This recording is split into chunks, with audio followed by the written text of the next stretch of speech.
Iran US war के अगले 48 घंटे बहुत ही महत्वपूर्ण है, क्योंकि जैसा डोनाल्ड ट्रंप ने मैसेज दिया है, एक तो पहले उन्होंने ईरान को अब्यूज किया, उसके बाद फिर उन्होंने एक मैसेज डाला कि 8 बजे मंगलवार ईएसटी ईस्टर्न स्टैंडर्ड टाइम और भारत में सुबह के समय। मैं ज़्यादा समय नहीं बर्बाद करूंगा, मैं सीधे मेजर जनरल जीडी बख्शी साहब को इंट्रोड्यूस करना चाहूँगा। ऑफ कोर्स कोई इंट्रोडक्शन की ज़रूरत नहीं है सर, आपको सभी जानते हैं और लोग ये ज़रूर समझना चाहते हैं कि डोनाल्ड ट्रंप की इस धमकी का अभी क्या मतलब निकाले, अब वो इंफ्रास्ट्रक्चर्स पे स्ट्राइक करेंगे, क्या होने वाला है सर?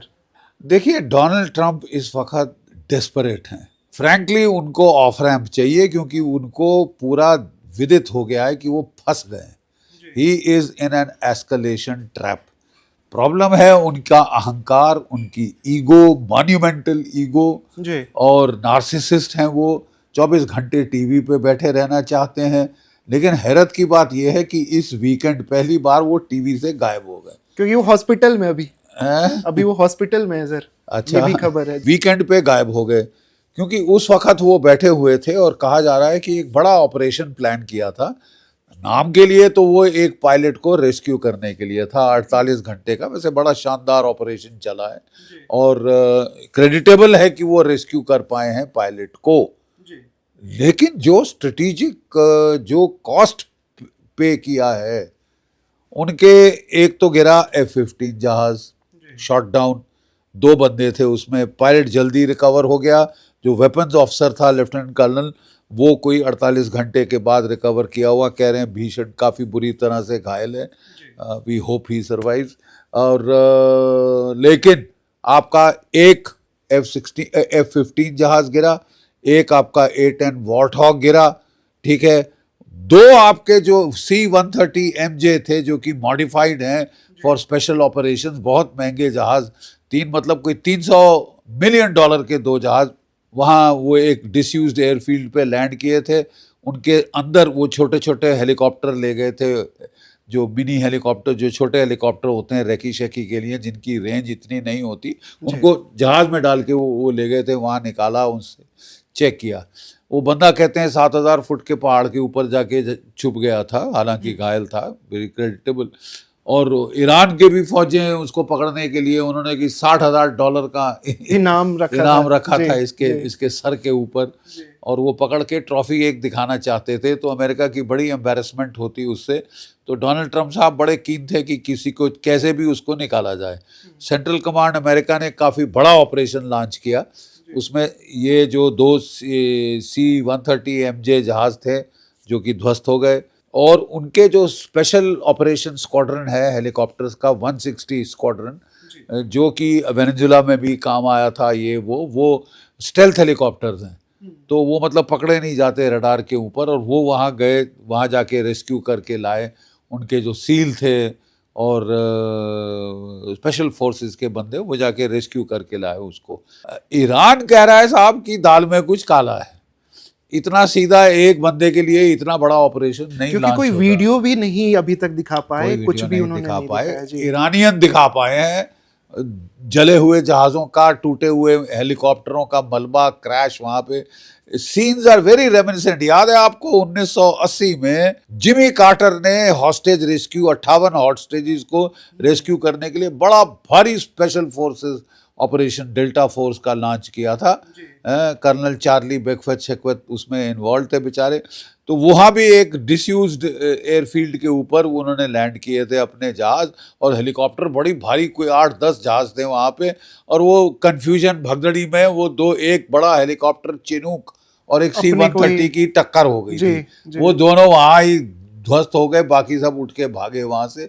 बड़ा फियास्को हुआ था साहब, और पूरी दुनिया में वो इमेजेस फैल गई थी। नाउ इस बार बंदा निकाल लिया, कोई कैजुअल्टी नहीं हुई।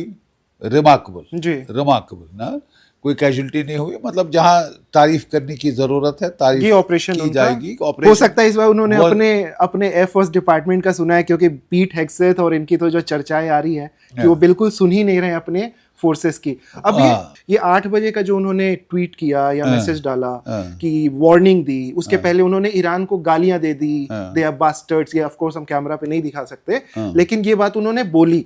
तो ये किस लेवल का फ्रस्ट्रेशन है सर? वॉर आप कैसे देख रहे हैं, क्या होने वाला है? बहुत ज्यादा तबाही कि उनको एक जीत फिर से दिखा दे कि हमने तो तबाह कर दिया, पाषाण काल में भेज दिया ईरान को। तो पाषाण काल में आप ईरान को भेजेंगे? ईरान जो पूरा मिडल ईस्ट सेक्टर है, उसकी सारी जो ऑयल फील्ड्स हैं, उसकी सारी जो गैस फील्ड्स हैं, उनको भी पाषाण युग में पहुंचा देगा। मतलब 22% दुनिया का तेल तुम उड़ा दोगे यार। और ईरान ने सीधी धमकी दे दी है कि तुम जरा और उंगल करके देखो तो जो आपका रेड सी का बाबल मंदेब की स्ट्रेट है वो भी बंद कर देंगे। यहाँ से 22% तेल आता है हॉर्मुज से, वहाँ से 12% आता है, 32% तेल दुनिया का गायब हो जाएगा। अगर अमेरिका के चटक चार्ली ये सोचते हैं कि साहब हम अब तेल बेचेंगे, 16% तेल है आपके पास दुनिया का, 32% हटा के क्या किसको बेचोगे? खुद को क्या नहाओगे, क्या निचोड़ोगे? तो ये करना मतलब क्या ये साहब बस एक धमकी है। ये फंस गए हैं। ये कोई पहली धमकी है? जी बिल्कुल, 2 महीने में 48 घंटे, 5 दिन, 10 दिन, 48 घंटे, 48 घंटे, एक दिन आगे, एक दिन आगे। आप समझते हैं दुनिया आपका तमाशा नहीं देख रही? ये लड़ाई इसको कभी करनी नहीं चाहिए थी। घोड़े पे चढ़ के ये लड़ाई करी, वेनेजुला पे कब्जा पा लिया तो सोचा सर 7वें आसमान पे पहुंच गया। यही हम बात कर रहे हैं सर कि क्या अब एक्शन ले सकते हैं। अभी आपने सुना ही कि ट्रम्प आज 10:30 बजे बोलने भी वाले हैं, और अभी उनकी जो जानकारी मिल रही कि वो हॉस्पिटल में हैं, और उस हॉस्पिटल को पूरे तरीके से खाली कर दिया। सोशल मीडिया पे ट्रेंड होने लगा कि उनकी मृत्यु हो गई। चलिए ये सब तो अलग बात है सर, लेकिन वो हॉस्पिटल से आएंगे and he will make a speech, और पहले भी कर ही चुके हैं। कैसे देख रहे हैं सर, क्या ज्यादा बड़ा? 85 साल के ये हो गए हैं।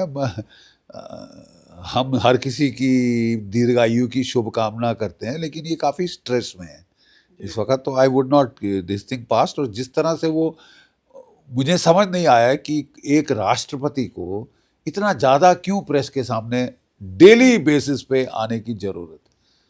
मिनट बाय मिनट आप जाके, मतलब ये सारी चीज़ें अदरवाइज कवर हो जाती हैं।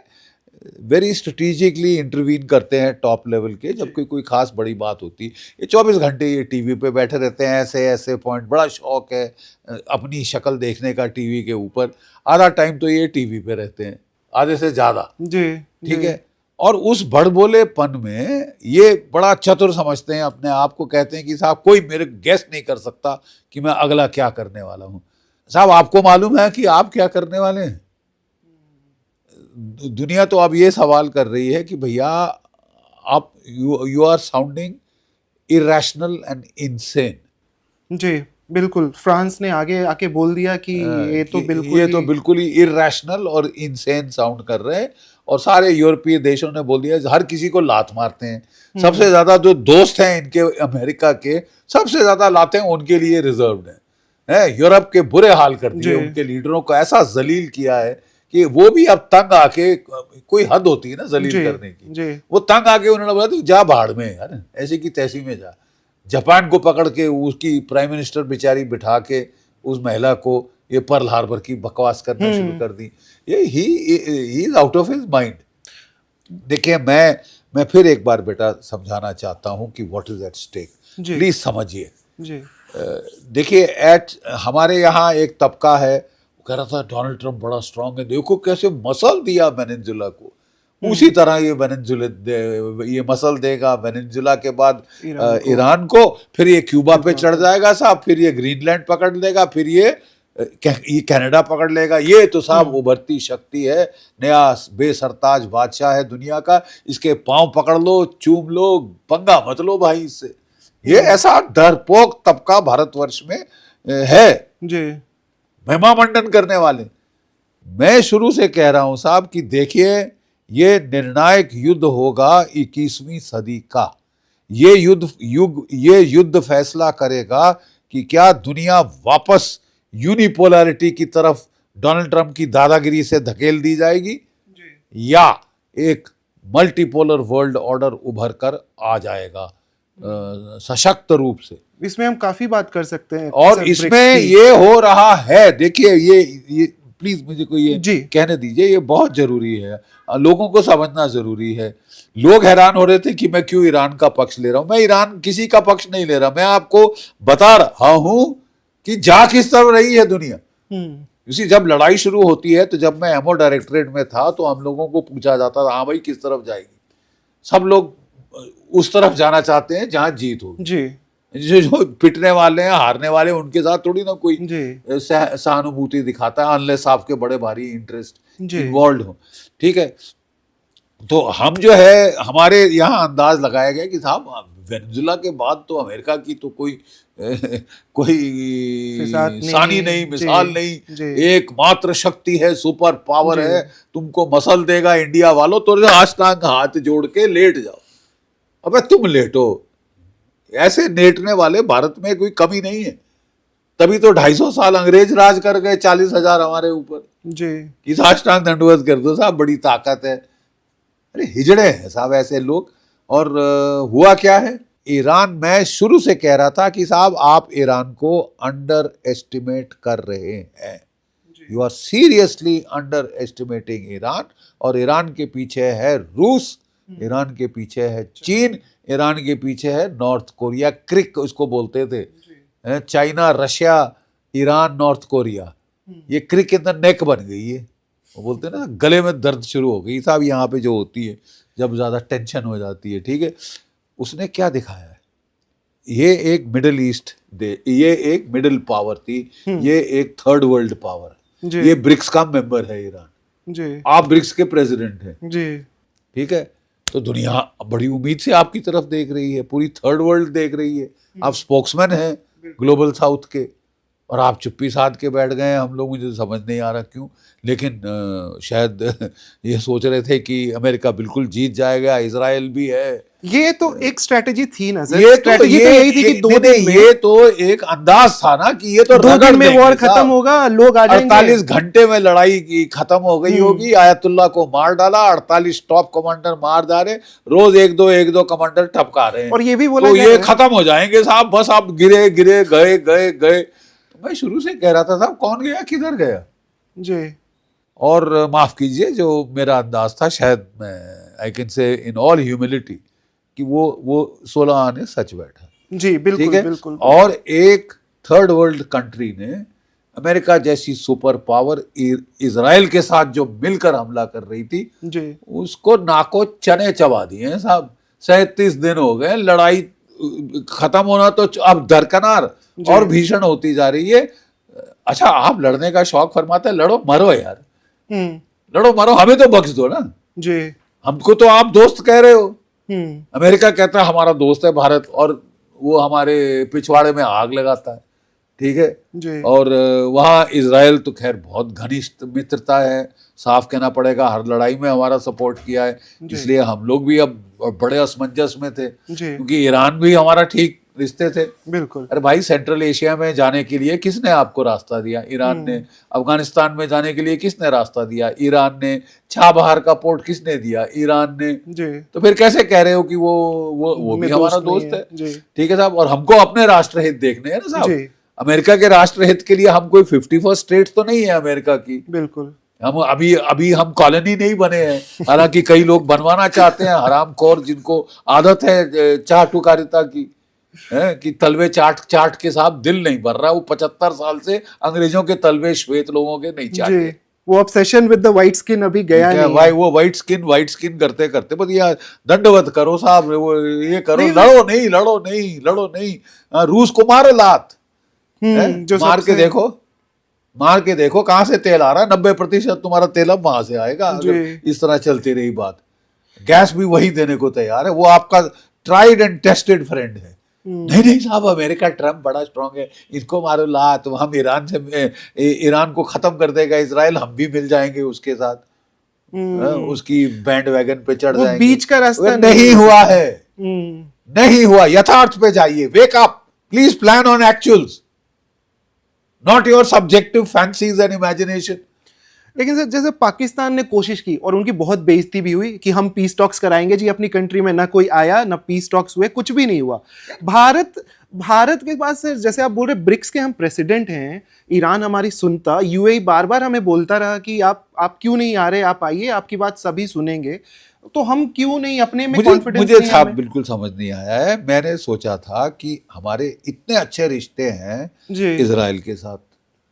अभी लड़ाई के शुरू होने के एक दिन पहले तो हमारे प्रधानमंत्री जी वहां गए, टॉप ऑनर लिया, सब कुछ किया। जी इतने अच्छे मतलब दोस्ती यारी बड़ी घनिष्ठ है इजराइल के साथ। जी ईरान से अच्छे रिश्ते हैं, सारी गल्फ कंट्री से बहुत अच्छे रिश्ते हैं। और नाम को कहने को अमेरिका भी, डोनाल्ड ट्रंप साहब हालांकि 50% टैरिफ लगाते हैं, हमें कहा जा रहा है सबसे बढ़िया दोस्त हमारे वो हैं।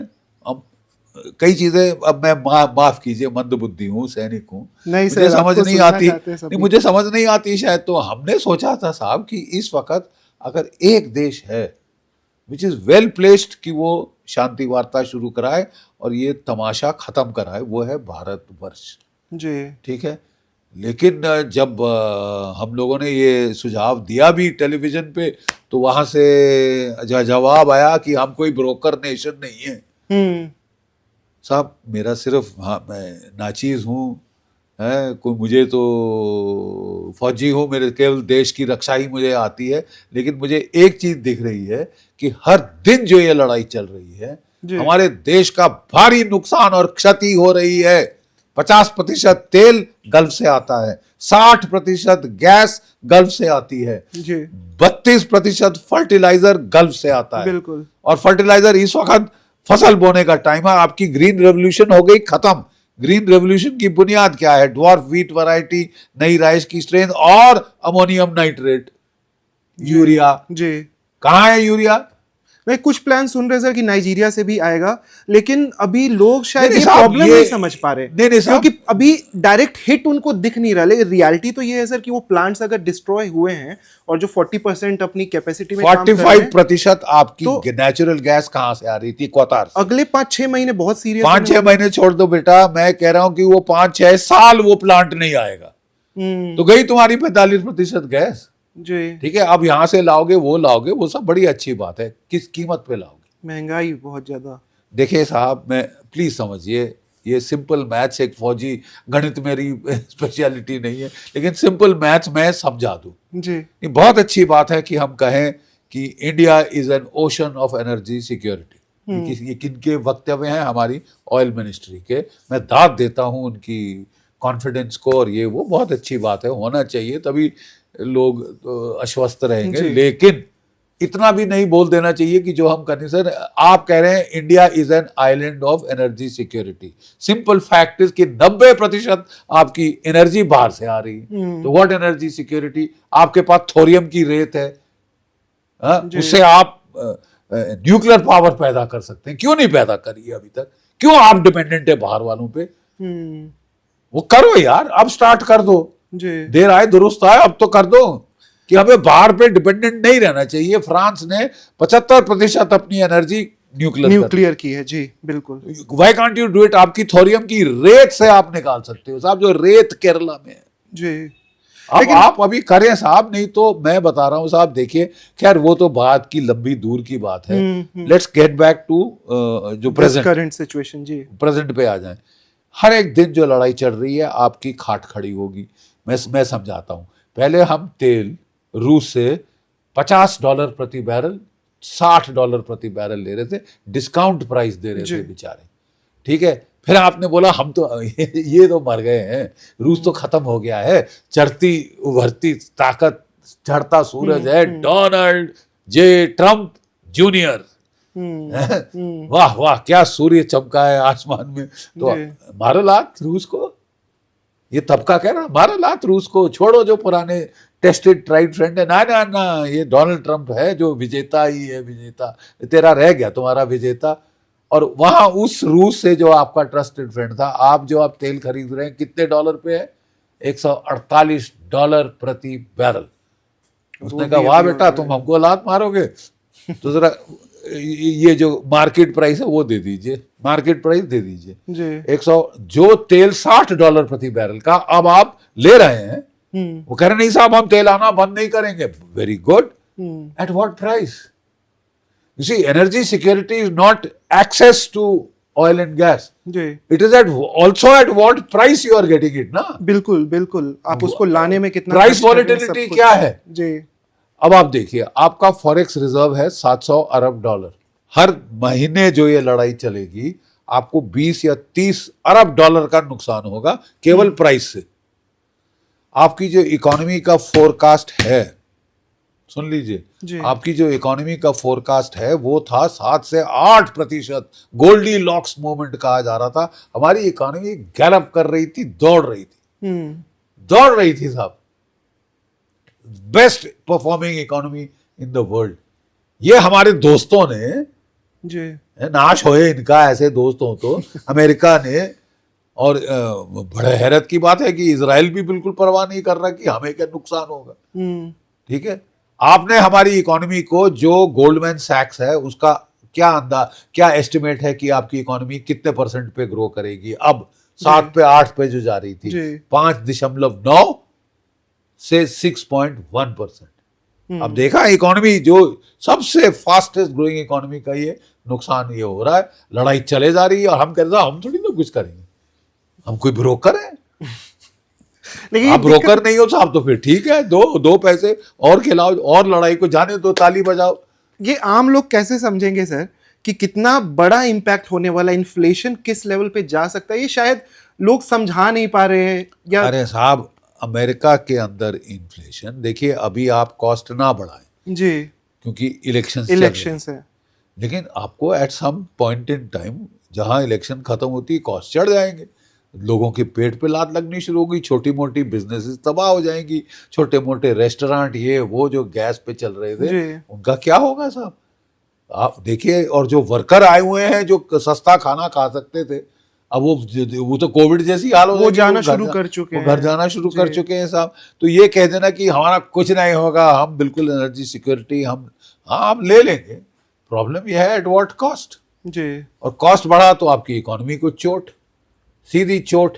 तो हमारे इंटरेस्ट में है कि जल्द से जल्द ये लड़ाई रुके, ठीक है।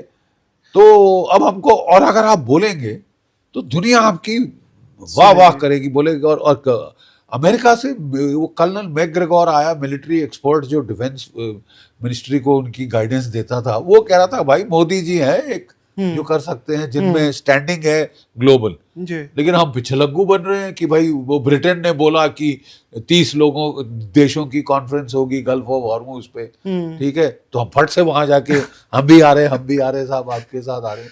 ये हमको लीड लेनी चाहिए थी। उसका कोई रिजल्ट ऐसे भी निकल के नहीं आया। जो और क्या रिजल्ट आएगा? फ्रांस ने बोल दिया ये मिलिट्री की बात मत करना, अमेरिका की बस हो गई है वहां पे। तो बेवकूफ हो के अपने जहाज, अपने नाविक मराने हैं कि यार अमेरिका के ना मरे यार, प्लीज हमारे मरवा दो। क्यों मरवा दे? फालतू के हैं, फालतू के हैं क्या? और क्यों करें हम ऐसा जब तक कि जब हमको सीधे वो दे रहा है, हमारे तो आने दे रहे हैं, हमारे तो आने दे रहा है, तो आपको फिर क्यों फिक्र है अमेरिका की? अमेरिका की नहीं आने दे रहा, बाहर में जाए अमेरिका। अमेरिका ने सोचा है दुनिया के नुकसान पहुंचाने के पहले। इतना भारी नुकसान इस शख्स ने किया है, इतना भारी नुकसान कि दुनिया रिसेशन पे जाएगी, स्टैगफ्लेशन होकर रहेगा, क्योंकि ये लड़ाई रोक नहीं रहा, ये एस्केलेशन ट्रैप में फंस चुका है। और शायद ट्रंप इसमें बहुत पैसे बना भी रहे हैं, क्योंकि एक दिन वो बोलते हैं वॉर बंद करना, अगले दिन वॉर चालू करना, और उस दौरान जो उनका S&P है वो लोग पैसे शॉर्ट कमा रहे हैं। सेलिंग हो रही है, ये सारी चीजें अब रिपोर्ट्स आ रही है। अब ये एक प्रेसिडेंट का काम, दुनिया की सबसे strongest military power, super power, जो कि ग्लोबल ऑर्डर की बात करती थी, तुम तो ग्लोबल तबाही कर रहे हो भाई, तुम तो खतरनाक होते जा रहे हो every day that you rain. अब तो दुनिया को तबाही की तरफ ले जा रहे हैं। इसके बाद इनके प्लान है कि एप्स्टीन फाइल ना आ जाए ऊपर, मैं तो अब क्यूबा पे हमला करूंगा, नई हेडलाइन आ जाएगी। अबे यार, उसके बाद तुम ग्रीनलैंड पे जाओगे, उसके बाद कहाँ आओगे? भारतवर्ष पे।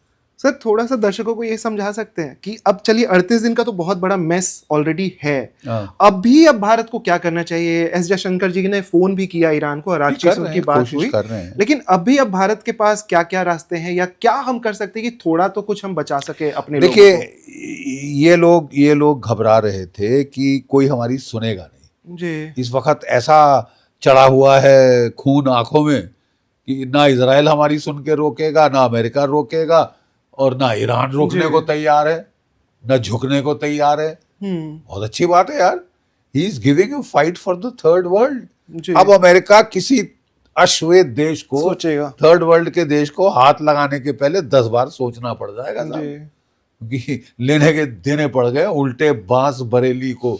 ठीक है साहब, उल्टे बांस बरेली को पड़ गए इस वक्त। 37 दिन हो गए, लड़ाई का कहीं खात्मे का दूर दूर से नजर नहीं आ रहा। अब कल या तो ये इनको अकल अगर सन्मति भगवान दे दे, हे भगवान हम भी अब ये सारे पादरी बुला के दुआ करा रहे हैं अपने दफ्तर में, तो हम भी दुआ करें साहब, किसी भी धर्म को आप बुलाएं, आप वहां करें साहब, वो भगवान आपको सन्मति दे कि ये पागलपना बंद कर बे, बंद कर। दुनिया का नुकसान तूने तबाही कर दिए और अपनी भी तबाही करा रहा है। अगर ये सोचे कि नहीं नहीं मैं दुनिया जाए बाढ़ में, अमेरिका पैसे कमाएगा, 5 गुना तेल बेचूंगा, 16% है तेरे पास, तेरे को अपना भी तेल लोगों को देना है, और वहां के लोगों के जो तेल का दाम वहां है, भी महंगाई बढ़ गई, $2-3 प्रति गैलन मिल रहा था, आज $5 प्रति गैलन, कल $6-7-8 प्रति गैलन जाएगा हर अमेरिकन को। हर अमेरिकन के पास कार है जी, ठीक है साहब।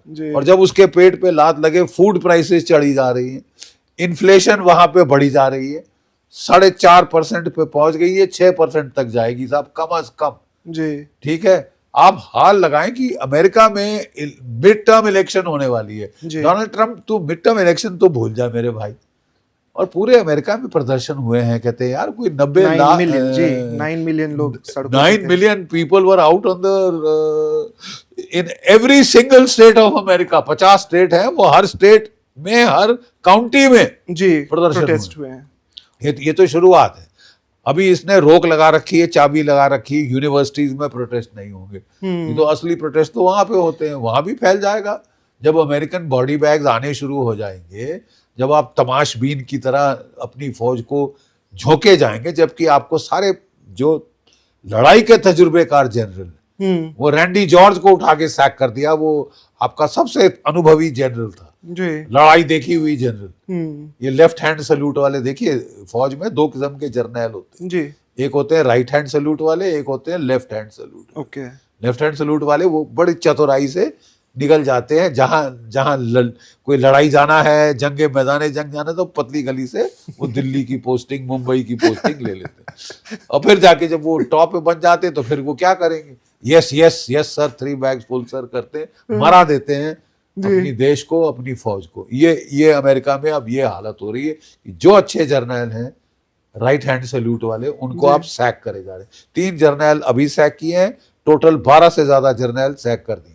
ये सब तो लक्षण है ना सर कि आप वॉर में हार रहे हो, परेशान। अगर आप वॉर में पिटना जिस दिन शुरू होते हो, उस दिन सैकिंग शुरू हो जाती है, स्केपगोट। मैं थोड़ी ना गलती कर सकता हूँ, ये है जी। और अब पीटर हेग्सेट की बारी है, उनके ऊपर केस चल रहा है। आप मेरे से लिख के ले लीजिए, शराब पी के ऑफिस जाने का उनके ऊपर केस चल रहा है, स्ट्रिप क्लब ले जाने का अपने लोगों को, अपने एम्प्लॉइज को।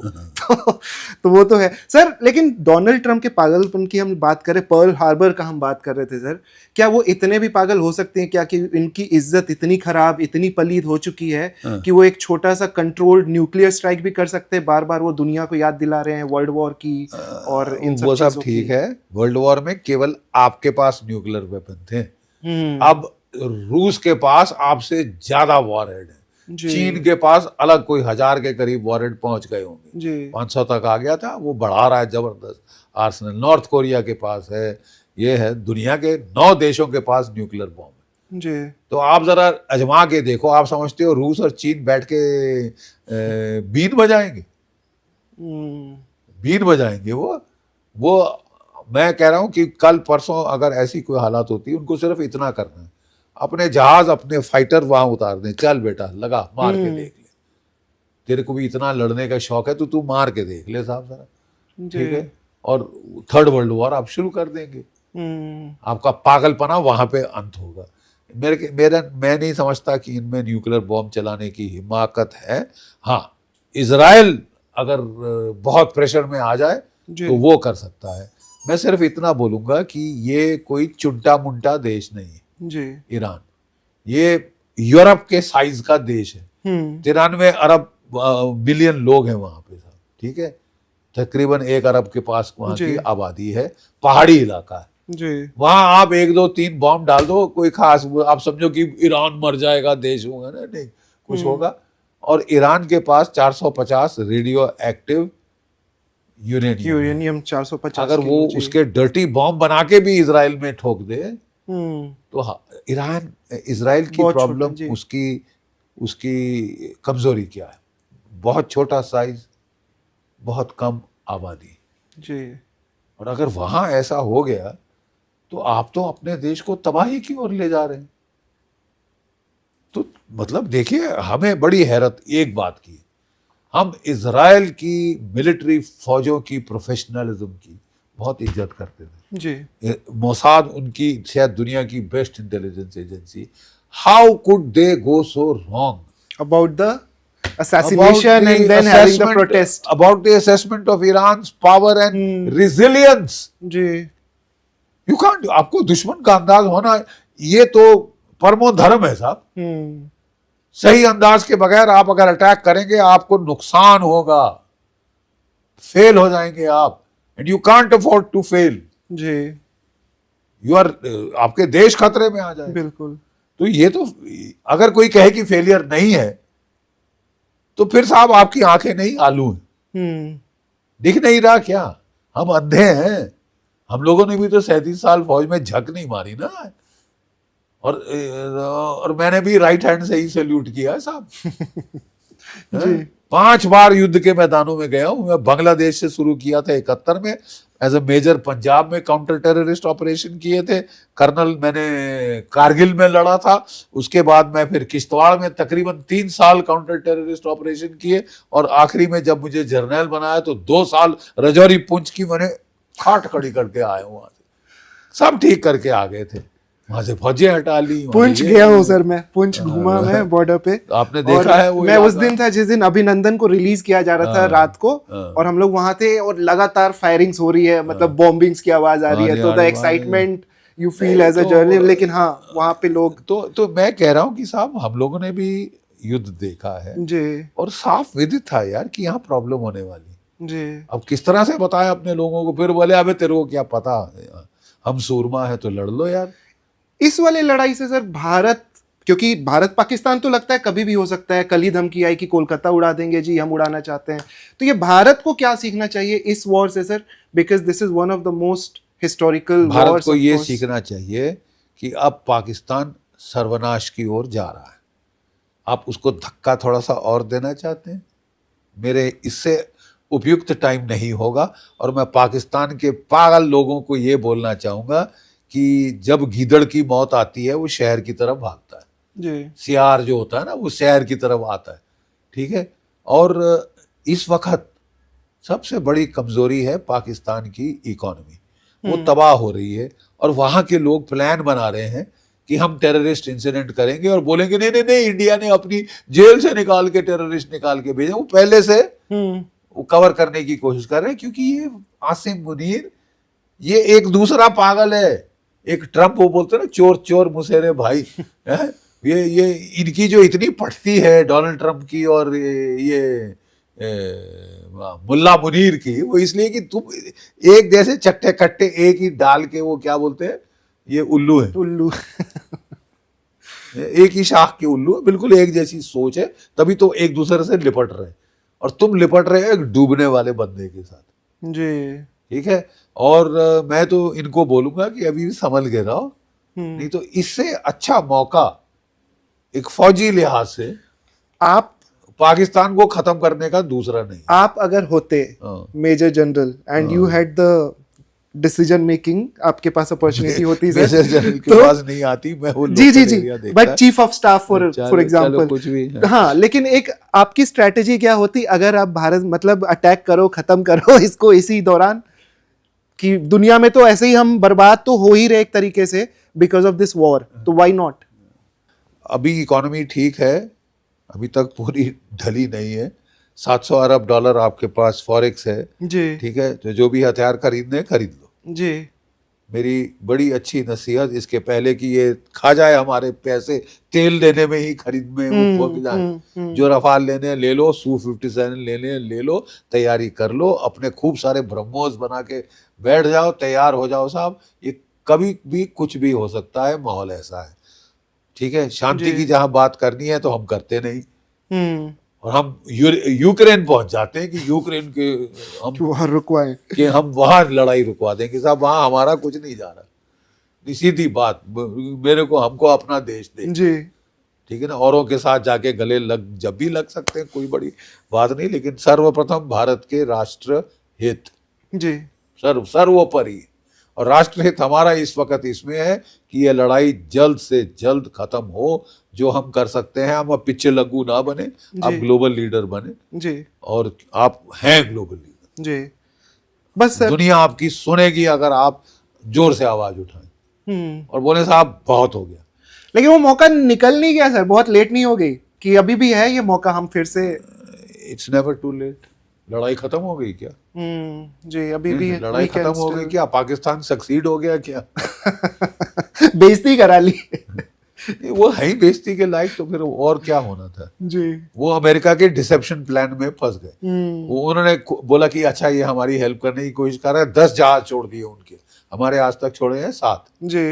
पाकिस्तान के 10 जहाज छोड़ दिए। ये उसको फायदा हुआ जी, पीस टॉक का गाजर दिखा के ड्रामा करने। फिर उसने वो जहाज कहते हैं अमेरिका को दे दिए कि तुम ले लो मेरे आका, ये लो तेल। एक भारत भी आने वाला था, चाइना चला गया। हमारे लोग जो है वो आपके हम्बल सर्वेंट, इनको नहीं देंगे तेल, सालों को मरने तो बगैर तेल के वगैरह वगैरह। वो तेल वहां दे दिया, तो वहां से ईरान चिढ़ गया अच्छी तरह से। वो आपकी तरफ देख रहा है। जी। ब्रिक्स का प्रेसिडेंट कौन है? आप हैं। जी। ग्लोबल साउथ की आवाज कौन है? भारत है। और भारत को करना पड़ेगा, बंद कराना पड़ेगा। अगर कोई सोच रहा है कि हमारी बड़ा फायदा होगा, हमारे दोस्त आखिर में जीत ही जाएंगे, ऐसा होने वाला नहीं। आपका मोहरा, आपका वो रेस का हॉर्स जो है जी, वो पिट चुका है। बस सर आखिरी के 2-4 मिनट, मुझे पता है आप बहुत बिजी हैं और आपको आराम की जरूरत है। बस थोड़ा सा ये समझा दीजिए सर कि उन्होंने बोला था, ट्रंप ने बोला था कि हम बूट्स ऑन द ग्राउंड उतारेंगे, खर्ग आइलैंड पे कब्जा कर लेंगे। वो अचानक से प्लान कैंसिल हो जाता है। और जो स्ट्रैटेजी की बात करते हैं सर, स्ट्रैटेजी में अभी अब 37-38 दिन के बाद आपको क्या फेलियर्स या अच्छी चीजें दिखी ईरान और यूएस में? उनको ट्रेलर दिख नहीं गया है इस पायलट रेस्क्यू में। जी। 4 जहाज उड़ गए साहब, 5 जहाज उड़ गए। और अगर वो 2 गिने पहले के तो 8-9 जहाज तो आपके खत्म हो गए साहब। और अभी तो ट्रेलर है, एक बंदे को रेस्क्यू करने गए थे, खर्ग आइलैंड पकड़ने नहीं गए थे। खर्ग आइलैंड पकड़ने जाओ तुम यार, हम फौजी लोग तुमको कब से बोल रहे हैं यार, हमने भी प्लानिंग करी है, सब कुछ किया है। अगर आपको ईरान पे, अच्छा देखिए मैं समझाता हूँ जी। जब इराक पे गल्फ वॉर 1 की थी, कितने अमेरिकन फौज गई थी और उनके एलाइज? 7.5 लाख। 7.5 लाख? 7.5 लाख। 2.5 लाख इस्तेमाल वो 2.5 लाख गए थे, 3.5 लाख गए थे गल्फ वॉर 2 में जी, 2003 में। जो पहला 1991 का जो हुआ गल्फ वॉर 1 में 7.5 लाख अमेरिकन फौज थी। वो उस वक्त के जर्नल बेवकूफ तो नहीं थे। और जो इराक का साइज है 1/4 है ईरान के जी, उसके लिए 7.5 लाख की फौज आपने लगा दी। अब आप बोल रहे हो कि मैं 15,000 मरीन से और इनसे मैं ये कर दूंगा, ये कर। अबे तेरा देख लिया भाई, ये जो कर रहे थे ना, और ऐसे ऐसे करके वो डांस करते हैं वो डांस धरा का धरा रह गया साहब। होश हवास तुम्हारे उड़ा दिए हैं। और अब जो कुछ बोल लो 48 घंटे की दे दो, मैं धमकी में पाषाण युग में पहुंचाऊंगा। बोले तू पहुंचा के देख साहब, ठीक है हम बर्बाद हो जाएंगे सनम, हम तो डूबेंगे, तेरे को लेके डूबेंगे। वो हार नहीं रहे, क्योंकि बेवकूफ आदमियों ने जो लड़ाई रुकवा सकता था, जो शायद कह सकता था अच्छा भाई काफी हो गया, अब हम शांति सुलह करना चाहते हैं, उसको सबको मार डाला। कमांड अब ईरानियन रेवोल्यूशनरी गार्ड कोर के मेजर कैप्टन के हाथ में जी। वो क्यों रुकेगा? बोले हमारा देश तबाह हो रहा है, इसको 10 को इंतकाम लेके छोड़ेंगे। और ये लड़ाई रुकेगी नहीं जी, क्योंकि ये है ओवर चतुराई। इसको मार डालेंगे, उसको मार डालेंगे, इसको मार डालेंगे। सर बहुत लोग बोल देते हैं ना कि आप हुतीज का साथ लेते हैं, आप हिजबुल्ला का साथ लेते हैं, जो कि टेरर ऑर्गेनाइजेशन है। बिल्कुल भारत नहीं मानता, हमास को भी नहीं मानता, लेकिन बहुत सारे डिप्लोमेट से डिबेट के बीच मैंने सुना कि Iran is the terror organisation और टेरर स्टेट, क्योंकि आप स्टेट ऑफ हॉर्मुज पे कब्जा कर रहे हो, लेकिन वो 22 मील का है या 20 मील का, उस पे 13 मील का जो भी है कि आप इंटरनेशनल वाटर्स की थ्योरी। तो आप उनको क्या जवाब देंगे सर, जो बोले कि Iran is a terror state और Trump who is killing so many people and attacking countries who are doing their own business? तो असली टेररिस्ट कौन है और who will define who is terrorist? नहीं, वो देखिए, जहाँ टेररिज्म का सवाल आता है ना, तो माफ कीजिए, मुझे ऐसा दोगलापन देखकर बहुत गुस्सा आता है। Which is the real hub of terror? Pakistan. क्या किया है अमेरिका ने? पाकिस्तान को हथियार दिए जी। आसिम मुनीर को गोदी में बिठाया है, 3 महीने में 3 बार व्हाइट हाउस में बुलाकर कभी लंच खिलाया, कभी चाय पिलाई, कभी ये किया, कभी वो किया। ये तो दोहरे मापदंड है साहब। 81,000 भारतीय शहीद हो चुके हैं पाकिस्तान के टेरर के वजह से पिछले 40 सालों में जी।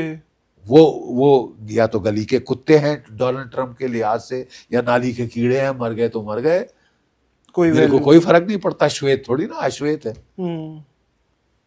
साहब, हमें फर्क पड़ता है ना। और हमें बड़ा बड़ा क्रोध आता है कि वहां पे वो टेररिस्ट हब ऑफ टेररिज्म है, आपको उसका पेट्रोल चाहिए साहब, मुंह से बोल रहे हैं जी। आपको उसका पेट्रोल चाहिए, टेरर स्टेट घोषित कर दो, उस पे चढ़ जाओ। जो असली टेरर स्टेट है उसका महिमा मंडन करो, उसको हथियार दो, उसको पैसे दो। पाकिस्तान जिंदा कैसे है? IMF पे लोन दिए जा रहे हैं, अमेरिका जिंदा रख रहे हैं कि हाँ टेरर है, अच्छा है यार, भारत को तंग करता रहता है जी। और फिर हमको बोलते हैं हम तो आपके दोस्त हैं, मुंह में राम राम बगल में छुरी। तो साहब ये टेरर की बात ना ही की जाए तो अच्छा। बड़े सारे डिप्लोमेट दोस्त मेरे, पता नहीं मुझे समझ नहीं आया क्यों, क्योंकि अमेरिका ने इसको टेरर बोल दिया, हम सब टेररिस्ट बोलेंगे। अमेरिका से आदेश आ चुका है साहब, वो टेरर स्टेट है तो उसको बोलो। हमारे जो लोग मर रहे हैं कोई फर्क नहीं पड़ता। तुम्हारी जवान को लकवा मार जाता है उस वक्त, पथरा जाती है जवान तुम्हारी। जब पाकिस्तान कर रहा है टेरर तब तो शांति चुप्पी। अमेरिका ने बोला है वो टेरर है, वो टेरर है, तुम भी बोलो टेरर है, तुम भी, हम क्यों बोले? जी बिल्कुल, हमारी फिलॉसफी। और देखिए साहब, चलिए उसने टेररिज्म कराई 2021 में 7 अक्टूबर को वो हमास ने घृणित कार्य किया।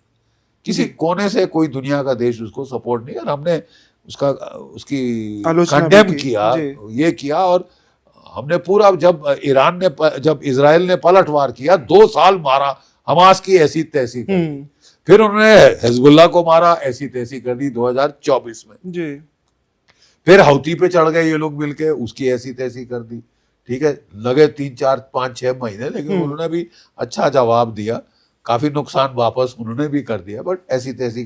फिर पिछले साल आप ईरान पे चढ़ गए 2025 में जी। ठीक है साहब, दुनिया ने सब चुप बैठी रही, सब साथ दिया आपका। अब फिर आप चढ़ गए, तब भी हमने साथ दिया था कि चलो ठीक है यार, शायद अंत हो जाएगा सब कुछ। तो आपने बिल्कुल मिसकैलकुलेट किया, और अब आप, जबकि साफ दिख रहा था कि ये मिसकैलकुलेशन है जी, और ये मिसकैलकुलेशन ने दुनिया को मरवा दिया है साहब।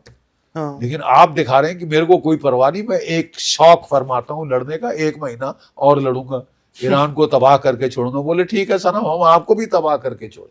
रोज तत्काल तेल अवीव पे हुए हैं, बम गिरे हैं, हाइफा के ऊपर क्लस्टर बम गिरा है, धू करके जल रही है हाइफा। आप समझते हैं ईरान का नुकसान नहीं, इजराइल का नुकसान नहीं हो रहा? कोई 900 आदमी बेचारों के शहीद हो गए जब से ये शुरू हुआ है। उनका पॉपुलेशन बेस बहुत छोटा है, 9 मिलियन तो टोटल है जी। ठीक है, उसमें से 900 गए तो ये बड़ी भारी फिगर है साहब। बिल्कुल सर, ये तो भारत में 9,000 के ऊपर की फिगर है। ये तो 90,000 की फिगर है भारत जैसे बड़े देश में, अगर अनुपात देखें आप तो साहब आप खुद ट्रबल में हैं, आपने पूरी दुनिया को ट्रबल में डाल दिया है। We feel bad. Mindless war, बेवजह की वॉर।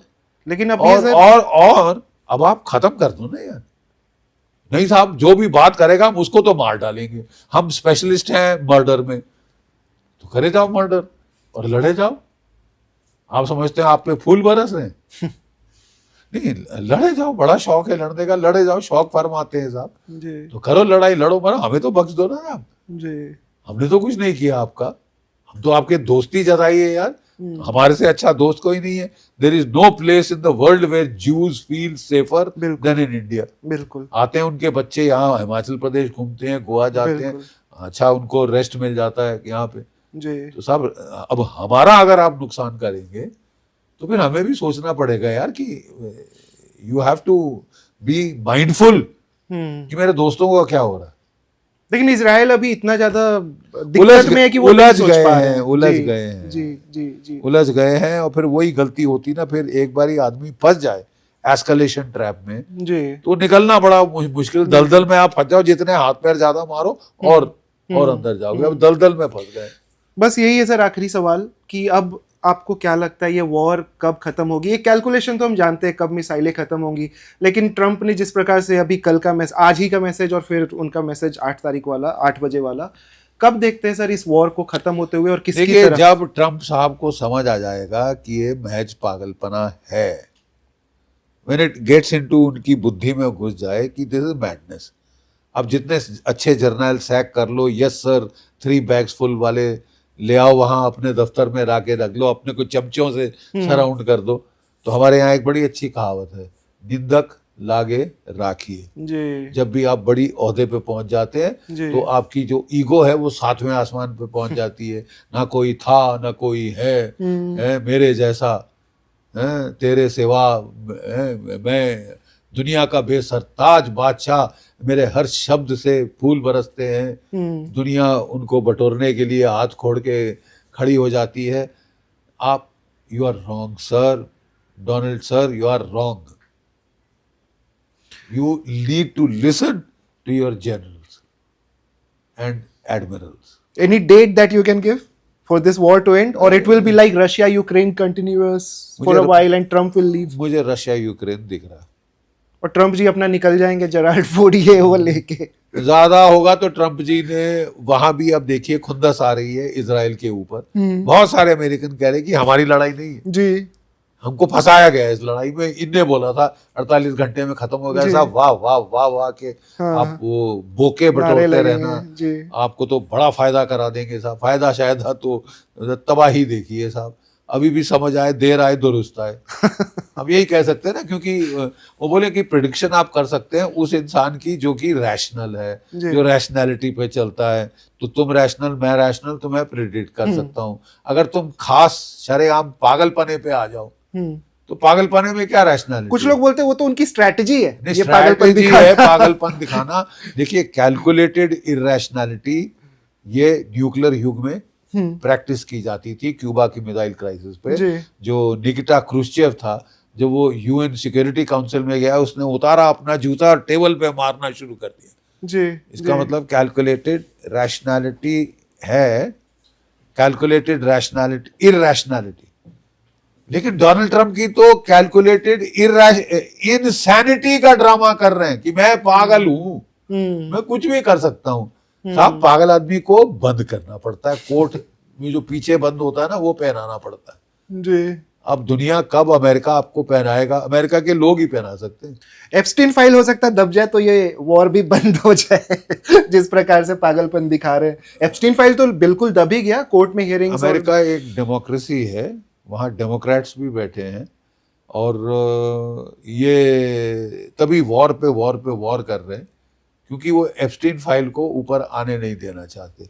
अगर ये मंशा से आपने युद्ध शुरू किया है तो ये महापाप है। बिल्कुल, लड़ाई अपने देश के लिए लड़ी जाती है तब पाप नहीं लगता, तब मतलब ख्याति होती है एक योद्धा की जो देश के लिए। लेकिन जो लड़ाई शुरू की जाती है व्यक्तिगत लोभ युद्ध जिसको बोलते हैं, तो उसमें नुकसान आपकी फौजों का होता है। धर्म, जब आपके धर्म का मतलब रिलीजन नहीं, हालांकि वहां पूरा ड्रामा किया जा रहा है कि ये क्रूसेड है, क्रिश्चियन वर्सेस मुस्लिम्स का वो कर रहे हैं। अपने चीफ मुख्य पादरी जो अश्वेत था, जनरल ग्रीन, उसको सैक कर दिया कि तू आके क्यों नहीं वो पढ़ रहा, सरमन क्यों नहीं पढ़ रहा, कि हसारो उठो लड़ो मार दो मुसलमानों को वगैरह वगैरह। क्या पागलपना है। अब अभी भी हम केवल दोनों हाथ जोड़ के हम भी परमात्मा से दुआ करते हैं, हे भगवान इसे सन्मति दे। चलिए आज सुनिएगा उनको, देखते हैं क्या बोलते हैं और क्या मैसेज आता है। ये थे मेजर जनरल GD बख्शी साहब, जिन्होंने हमें वक्त दिया और हमें इतने अच्छे तरीके से समझाया कि इस वॉर में क्या चल रहा है। आप देखते रहिए वन इंडिया। मेरा नाम है Nagendra Singh. Subscribe to One India and never miss an update. Download the One India app now.